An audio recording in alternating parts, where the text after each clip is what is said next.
प्रदेश की हालत बहुत दयनीय है। अब तो हालत ये है कि दतिया में, जबकि उनका आंतरिक मामला है, उस पर बहुत ज्यादा कमेंट नहीं करना चाहिए, बट उनके लोग सड़क पे आ गए। बीजेपी के कार्यकर्ता सड़क पे, वो ट्रैफिक जैम कर रहा है। तो चार चार पाँच छह घंटे कल हाईवे बंद रखा। तो जिस प्रकार से बीजेपी के लोग बाहर निकले हैं, ये एक विद्रोह की स्थिति है। और विद्रोह तभी होता है जब बिल्कुल ही लिमिट क्रॉस हो जाती है बर्दाश्त की। अगर कार्यकर्ता की सुन रहे होते तो विद्रोह क्यों होता। और देखिए, जब भी नेतृत्व अपने अपने लोगों की बात नहीं सुनेगा, ना समझेगा, तो आक्रोश होता है, चाहे पार्टी कोई भी।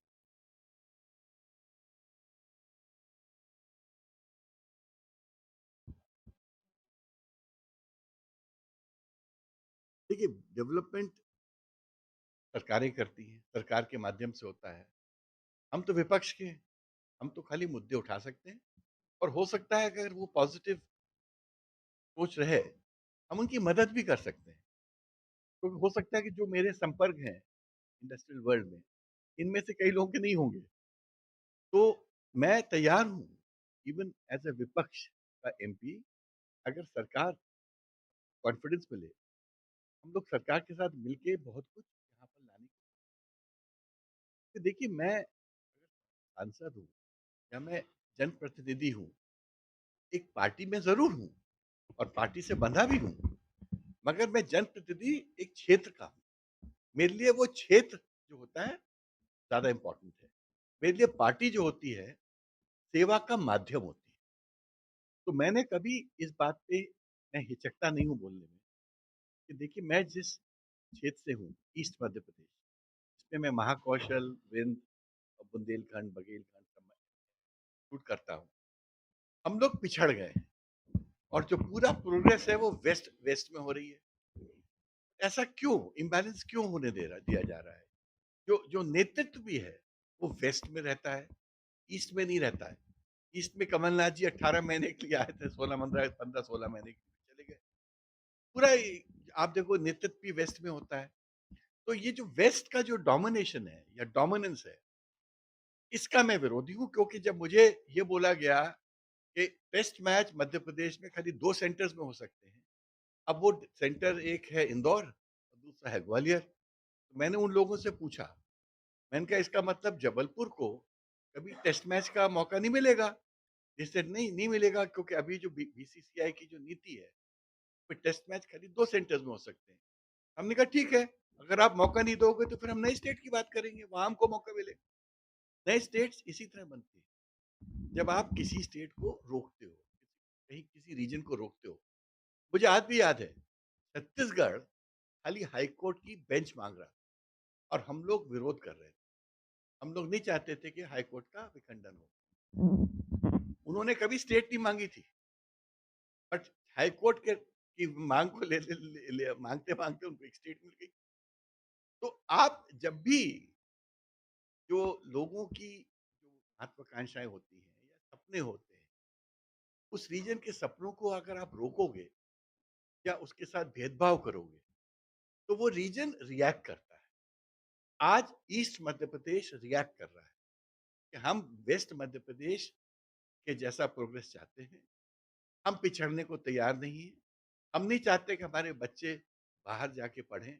आज पूना और दिल्ली और बैंगलोर में जाके हमारे बच्चे पढ़ते हैं, कि वैसे इंस्टीट्यूशंस यहाँ नहीं है। अगर हमको बीमारी हो जाए, बात भगवान ना करे, तो एक पूरी ट्रेन है शाम को जो नागपुर जाती है। जो लोग अफोर्ड कर सकते हैं वो नागपुर जाते हैं, जो और ज़्यादा अफोर्ड करते हैं तो वो दिल्ली एयरलिफ्ट हो जाते हैं।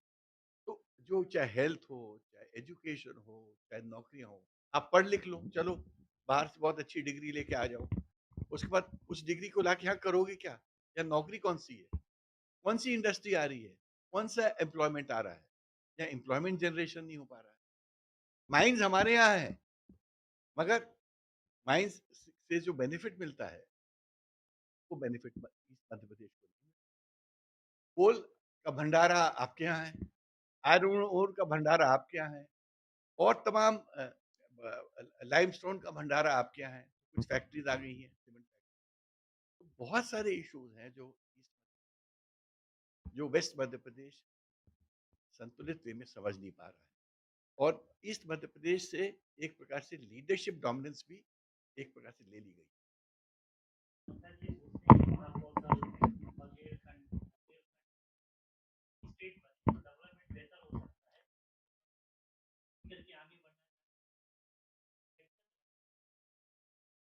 देखिए मैं मूवमेंट लीड करने को तैयार हूँ, स्टेट को लीड करने को तैयार नहीं हूँ।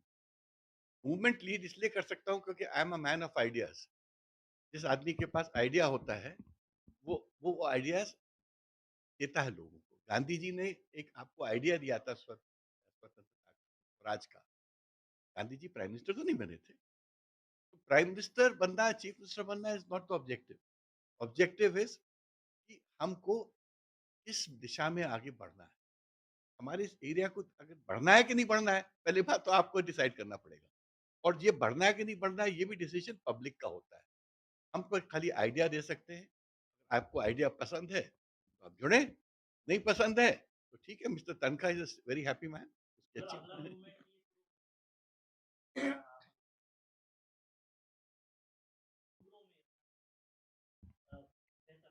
अगला मूवमेंट नहीं, मैं आइडिया दे रहा हूँ।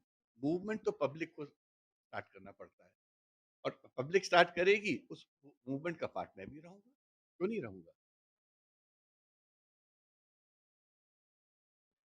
मैं जहां जाऊंगा अपनी बात बोलूंगा, किसी को पसंद हो या ना हो। मुझे पता है कि बीजेपी के मेरे मित्र लोग हैं, उनको मेरी ये बातें पसंद नहीं आती, जबकि हो सकता है कि अंदरूनी तौर से वो मेरे से एग्री करते हो, मगर सार्वजनिक तौर से उनको कहना पड़ेगा कि तनखा साहब गलत हैं।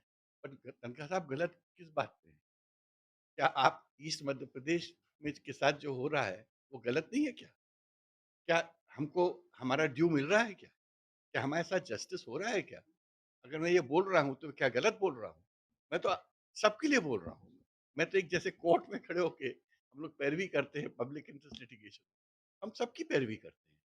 ये पैरवी मैं आज प्रदेश के लिए कर रहा हूँ, अपने देश अपने अपने एरिया के लिए कर रहा हूँ।